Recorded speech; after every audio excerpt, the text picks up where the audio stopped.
So we've come to the close of our day. I want to tell you one quick story that's in my book and that I've said a couple of times in stages, and I find many people are not familiar with it. So let's see about this crowd.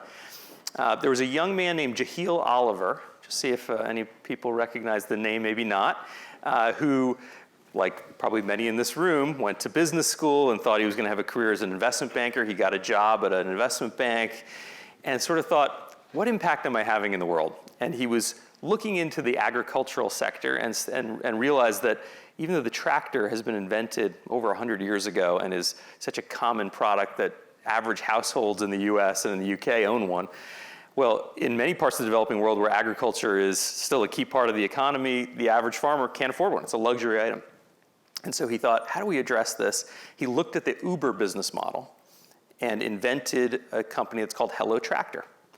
And Hello Tractor is a simple device, works as an app, attaches to a tractor. And he had this big vision, and he went to the development sector, and he knocked on the door of places like USAID and DFID and foundations. And this is just several years ago now, 5, 6 years ago, and people actually answered the door.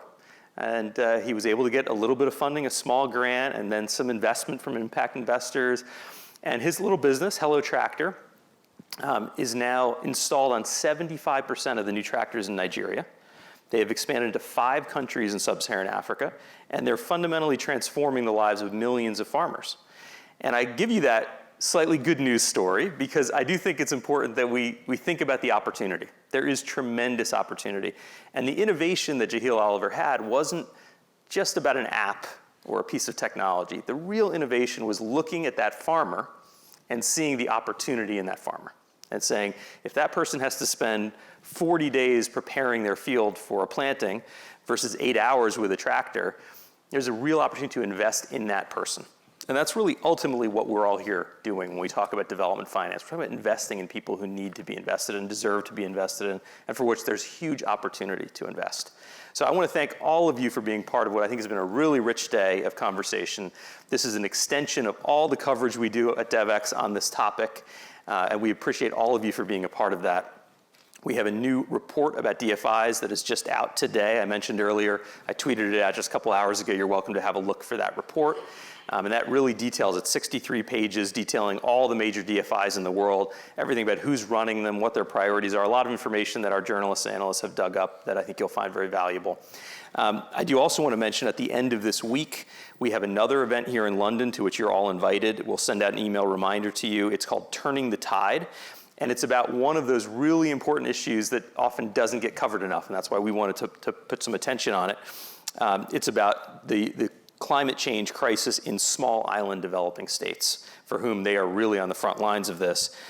This is a UK space agency initiative that's using remote sensing technologies, and they're really focusing on Samoa, Fiji, and Vanuatu, and we're gathering a group with them on Friday to really look into this project and understand it better. I think for many of you, knowing what your areas of focus are, this could be of relevance, and you're very welcome to join us if you'd like.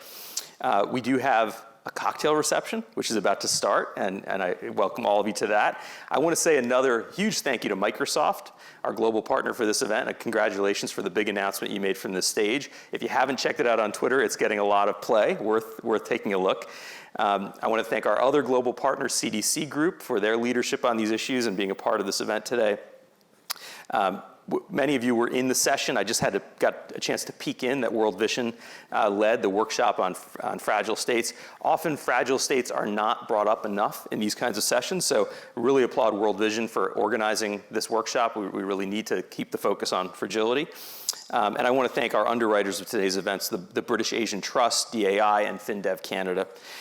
So thank you to all of you. I'll be out there at the cocktail reception. If you want me to sign a book, if you got one, I'm more than happy to do that. I want you to meet Claudia Yado and Socorro Torres Duarte, who are Devexers. They work at Devex. They're based here in London.